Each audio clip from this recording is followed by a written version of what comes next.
Sometimes you want an IPA that you can drink all afternoon, and that is where the session IPA comes in. All of the flavor and hop juiciness that you get with a regular IPA, but toned down, lower alcohol. You can still enjoy it, but it doesn't wreck your taste buds and it doesn't get you too drunk too fast. This is Siren Lumina Session IPA. Siren are a very highly regarded craft brewery in the UK. They produce very technically solid beers, modern IPAs. I'm expecting Siren to have crafted a very bright, well-made modern IPA in terms of flavor and aroma profile from the hops. What I am interested in is whether they've managed to get a decent amount of body and mouthfeel out of this lower ABV beer. And that's the most difficult part about brewing a session IPA, is that it's very easy to throw hops in, get a bit of a malt bill going on, nice background palate. But what's harder is getting the right balance in terms of lower ABV with the right amount of body so that it's not too thin and weak tasting on the malt side whilst being too kind of over the top on the hop side. So the balance of a session IPA is that finding that right point for the body of the beer. Nice can design there, looks kind of very British artsy-esque. Not sure what Lumina refers to. I guess the moon, and then possibly, I'm not sure who that woman is. Maybe it's some mythical person that I should know more about, but I'm very terrible at that side of things. But yeah, nice can art. Nice little 330ml can. Quick sessionable beer. Nice lunchtime beer, perhaps. Lumina is our shining light, moon reference, glowing with juicy tropical notes and flashes of delicate citrus highlights.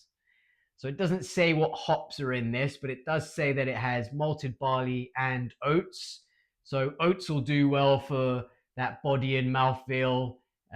Give it a little bit of a silkiness, also in terms of head retention.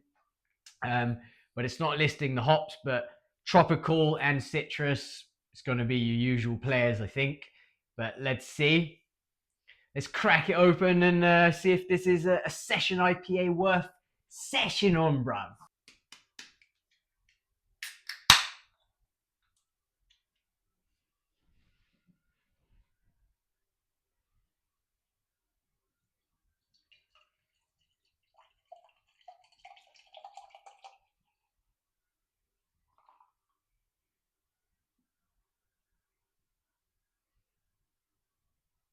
All right, first up, that head has disappeared very quickly. The color of the beer is very, very light straw colored. Decent amount of kind of haze going on. Looks very much like your typical session IPA.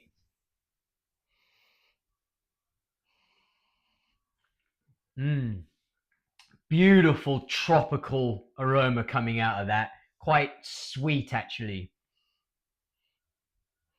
Lots of pineapple, bit of mango there.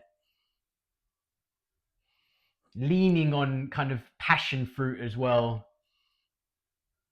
And then definitely the citrus notes that they were talking about. But yeah, very big on the tropical flavors for sure. Really nice smelling beer. Smells very light and bright, a little bit sweet, and just beautifully tropical.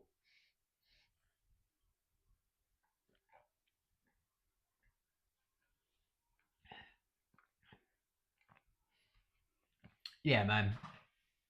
That's a well-crafted beer. Really nice. Very clean and bright. That hop aroma transfers into a very kind of tropical hop flavor in the beer. In terms of body and mouthfeel, quite crisp. I would like slightly more body on it, but it is a session IPA. It is lower ABV. It's coming in at 4.2%. So perfectly understandable the level of mouthfeel going on. Technically a very, very well made beer. Really good. I think you could happily enjoy this. I'm drinking this in the winter, but for me, this would very much be a summer beer, a hot day. Just mowed the lawn, fancy having something that's not gonna knock you out for the rest of the day, cheeky lawn beer, 4.2%, nice and tropical, nice and bright.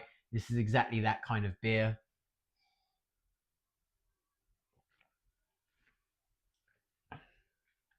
Nice level of bitterness.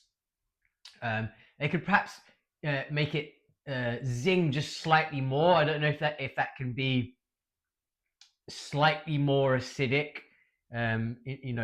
Borrowing from your German lagers, how they get the zing, or slightly more carbonated, or just more IBUs on the hop bitterness. But something just to bite you a little bit more might be nice.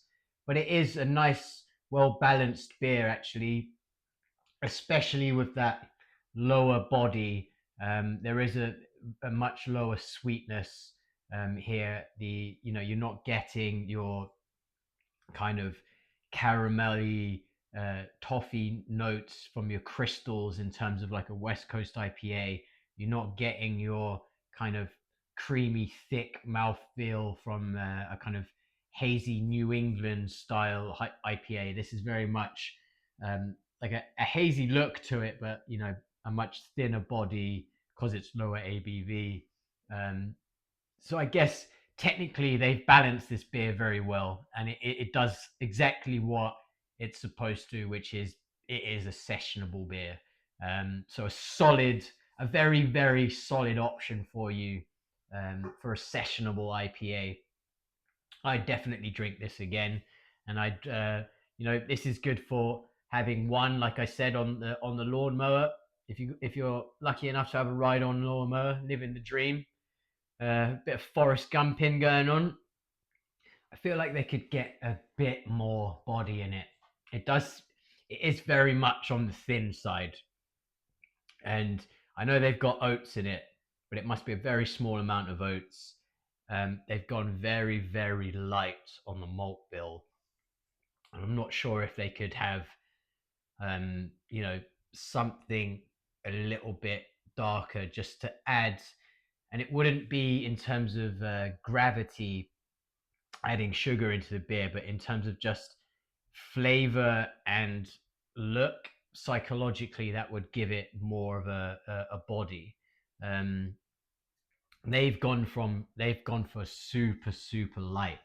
I think the best session IPA I have drunk, and it's one of my favorite beers in general, just as a nice beer to drink. You take it to a house party or a barbecue or whatever. It's not going to get you smashed, but it's nice. And also, if someone asks you for a beer and you hand it out, it's one that you can be confident in, like you're handing out a beer that will impress someone, and that is Pohjala's San Diego Session IPA. It's called Us Usmaim or something like that. I'm terrible at remembering the name. I just call it the shark beer. I should do a review on it because it is one of my go-to beers in terms of like a session or a party. Um, but yeah, no, that has more mouthfeel to it. It doesn't have. It's not as weak as a body as this, and it's similar in terms of the hop flavor and the brightness, but it just has um, more bite to it, and it's also because it has a kind of zing to it, which I think is a slightly lower pH, and that's similar to how like a German Helles gives you a zing. It's just slightly more acidic, mixed together with a little bit more body, and it just gives you more to bite onto in terms of the lower ABV and the thinner body. So for me, this is not quite up there with your Pohjala San Diego Session IPA, but it's still a decent beer, and I would happily drink this again.